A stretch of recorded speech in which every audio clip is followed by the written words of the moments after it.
dari tadi kamu tuh jangan gangguin Kang Sule ya. Yang mana? Yang di belakangnya ini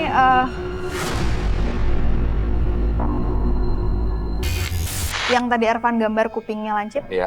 Itu ada di belakangnya Kang Sule sekarang. Oke. Ganggu pikirannya Kang Sule jadi males gitu. Bawaannya jadi males. Ini dia. Saya masih mau ngomong, jangan diganggu dulu. Ini sosok yang berada di area wayang ya? Iya, ini di area Yang biasa wayang. berdiam di area wayang. Kang, sorry. Kalau di area wayang biasanya Kang Sule menghabiskan waktu berapa lama? Karena setahu saya kan sebenarnya Kang Sule selain koleksi juga memang ini adalah sebagai hobi ya awalnya ya? Ya itu kan cuma disimpan doang sebetulnya. Iya. Karena udah nggak terpakai akhirnya ya kita simpen lagi. Iya. Aku sih jarang nongkrong di situ, jarang. Aku Jadi di biasanya situ emang selalu sepi ya Kang? Atau Iya. ada orang? Sepi? selalu sepi. Sosok ini ya sebenarnya yang sepertinya menunjukkan ketertarikan tertentu terhadap Kang Sule gitu. Iya. Nah, energi ini yang akhirnya menguras energi Kang Sule juga nggak sih? Iya, jelas. Sebenarnya pada akhirnya. Dia suka narik Kang Sule itu dari belakang, dari sini, dari punuk. Ditarik energinya biar males, capek, lemes, udah pengen cepet aja balik deh gitu. Kamu bisa stop gak? Ini terus-terusan. Jadi sebenarnya sosok ini bisa juga bilang kan, maksudnya ya mungkin ya kita secara kesibukan dan segala mungkin kita bisa merasa lelah, tapi kadang-kadang ini juga sebenarnya berdampak juga terhadap kelelahan kita dan emosi kita sebenarnya gitu kan ya. Tapi emang benar kalau misalkan lagi kita ngelakuin sesuatu hal memang ada rasa males apa yang dikatain tadi. Tanpa sebab. Iya. Ya kan, maksudnya tiba-tiba muncul tanpa sebab, tiba-tiba gitu. Ya. Misalkan berinteraksi dengan orang, atau kita lagi kerja, atau lagi jadi pengennya kayak di rumah, santai gitu. Tanpa disadari sebenarnya mungkin saja ini adalah efek dari energi tersebut ya, dari sosok tersebut. Jadi sepertinya Tasya memang cukup penasaran dan agak kesal dengan sosok ini. Ini dia ngomong apa ya Kang, mungkin Kang Sule ngerti. Dia tinggalin saya, dia bilang. Harusnya saya dapat sesuatu, saya nggak dapat, saya serap punyanya Kang Sule. Dia tinggalin saya harusnya dapat sesuatu, saya nggak dapat. Saya Enggak, kamu tuh kiriman orang kan.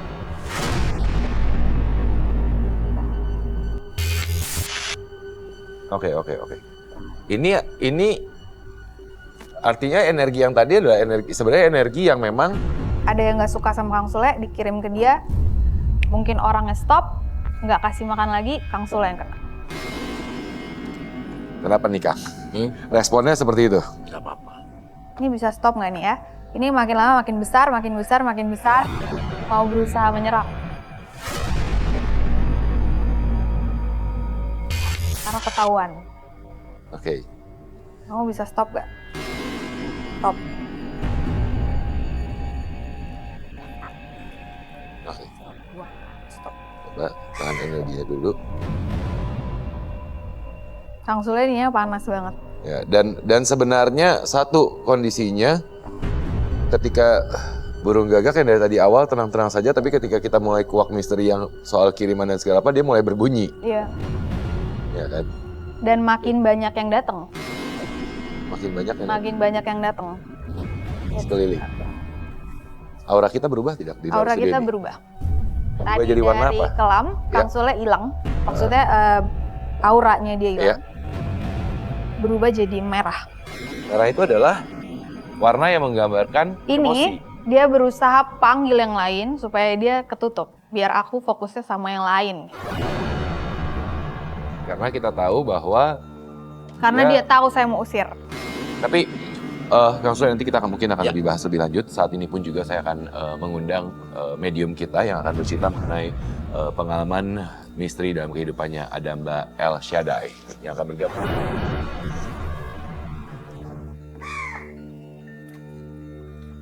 Baik, selamat malam Mbak El Shaddai. Saya persilahkan duduk, Kang Sule. Teman-teman silakan berduduk.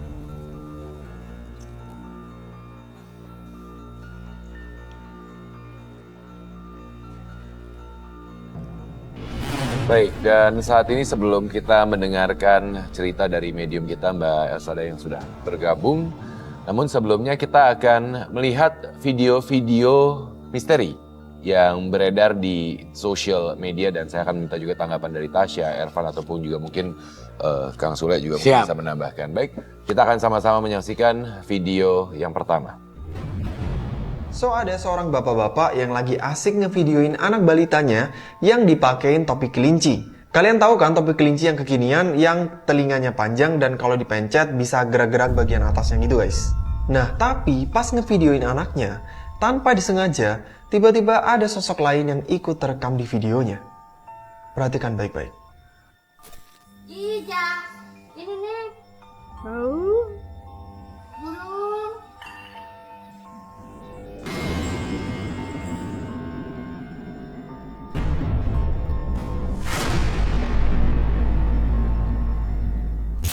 Itu adalah satu video ya.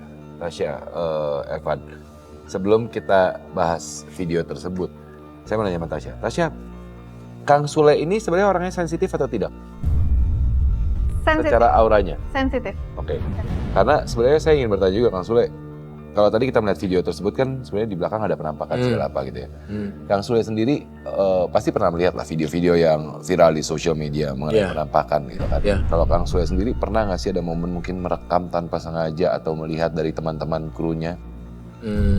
Kalau merekam tanpa sengaja sih belum pernah. Tapi kalau menurut Kang Sule tadi video gimana? Apakah real atau tidak? Walau alam ya. Kalau menurut Kang Sule, sebagai orang yang mungkin ya melihatnya sebagai penonton pada umumnya gitu. Tapi kalau dari bayangannya sih ya kelihatan ada bayangan hitam sih tadi. Apakah sebenarnya itu adalah sosok makhluk tak kasat mata atau sebenarnya ada sosok yang berbeda? Tasya, Ervan, gimana? Tasya dulu. Yang tadi itu kalau dibilang bayangan anak kecil lewat, itu bukan anak kecil. Itu karena kameranya jauh. Itu sebenarnya perempuan, kuntilanak, mesti bilang kuntilanak, yang lewat tanpa sengaja. Jadi bukan disengaja pas ada video dia lewat, enggak. Rekam, Ya, tanpa sengaja. Ervan? Itu adalah video asli. Jadi memang berasa banget energinya dari sosok itu. Jadi sosok yang terekam dalam video tersebut di belakang anak adalah memang sosok makhluk tak kasat mata artinya ya. Tapi sebenarnya bukan sosok anak-anak. Bukan anak-anak. Karena kan kalau di video kecil, pendek ya, kayak anak-anak itu enggak. Itu perempuan kuntilanak tinggi. Sebenarnya. Bayangannya kali ya? Ya, itu bayangan. Ya, itu oke. Kita akan menyaksikan satu video berikut ini juga.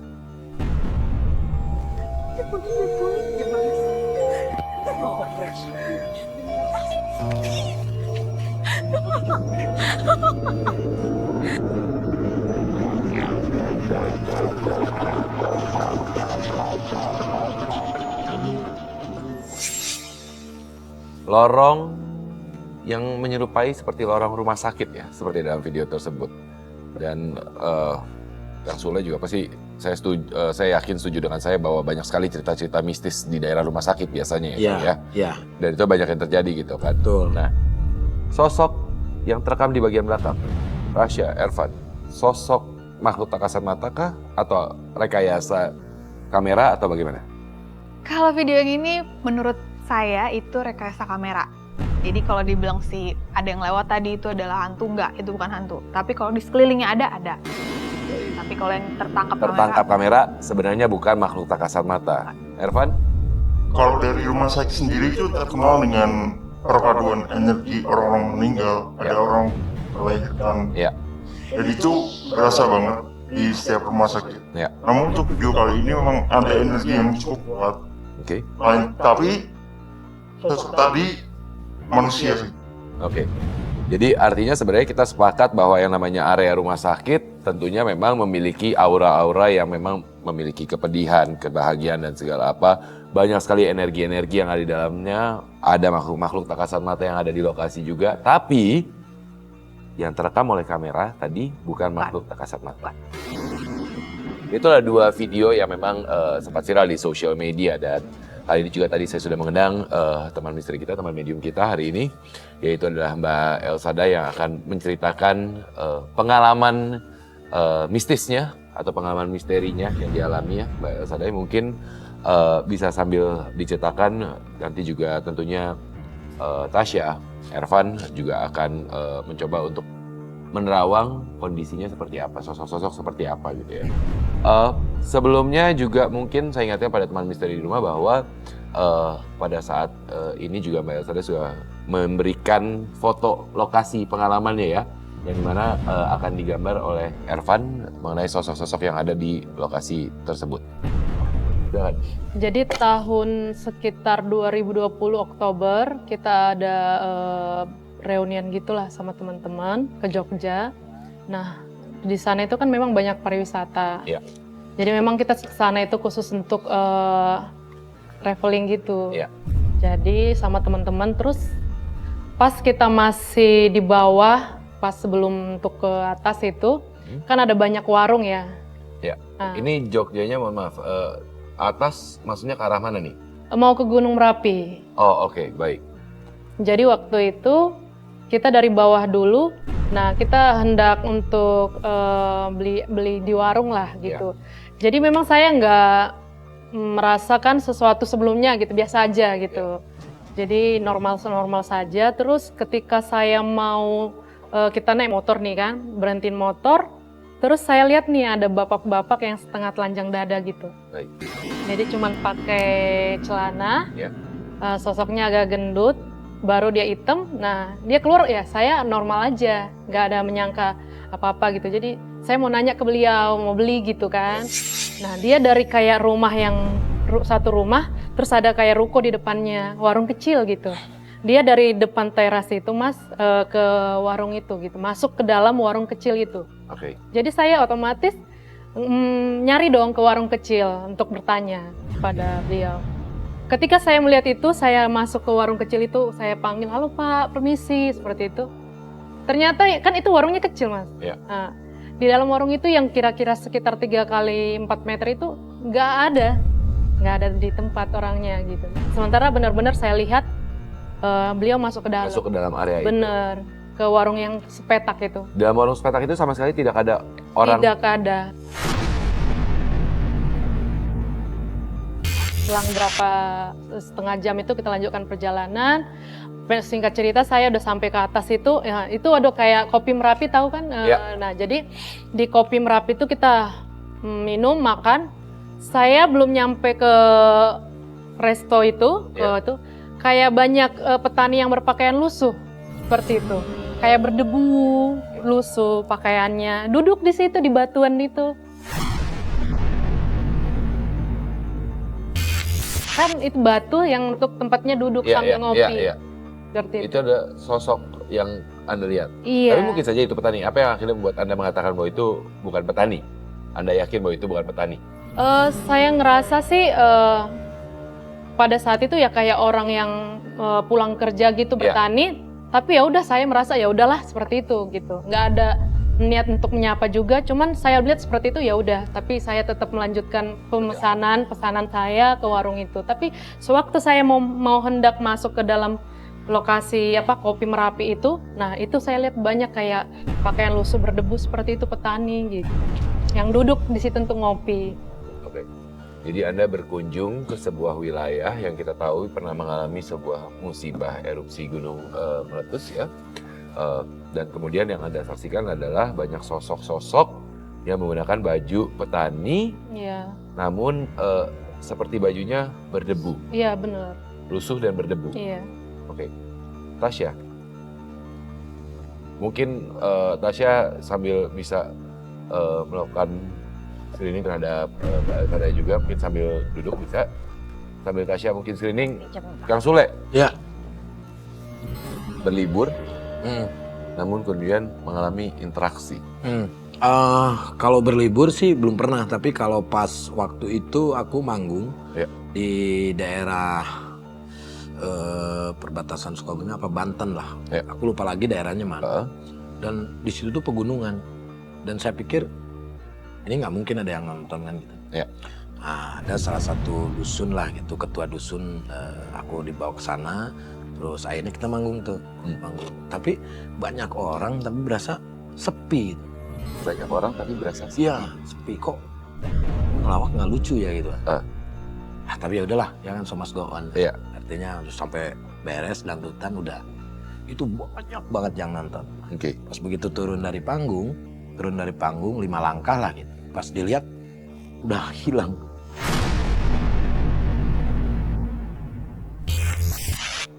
Kang Sule pada saat berada di atas panggung melihat sepertinya penuh banget.